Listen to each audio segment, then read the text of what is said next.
మా పాప పొద్దున్న లేచినప్పటి నుంచి సున్నుండ కావాలని ఒకటే గోల. సరేలే కాసేపు అయ్యాక మర్చిపోద్దులే అనుకుంటే ఈవినింగ్ వరకు నాన్ స్టాప్ అడుగుతూనే ఉంది. ఇంకా పిల్లలు అంతలా అడిగాక చేయకుండా ఉంటామా, ఇంకా ఆ రోజు చేయకపోతే ఎక్కడ మధ్యరాత్రిలో లేపు చేయమంటదేమో అని చెప్పి ఇంకో భయం. అందుకని ఇంకా తన కోసం నేను సున్నుండలు ప్రిపేర్ చేస్తున్నాను.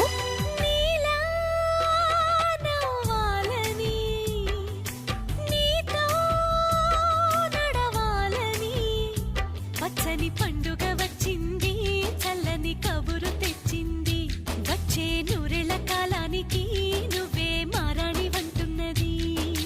ప్రతిరోజులా ఒక రోజా ఇది, ఏడాదిలో మహారాజే ఇది, లోకాన ఉన్న అందరికన్నా చక్కనైన చిన్నది తన ఒడిలో పుట్టింది అంటున్నది.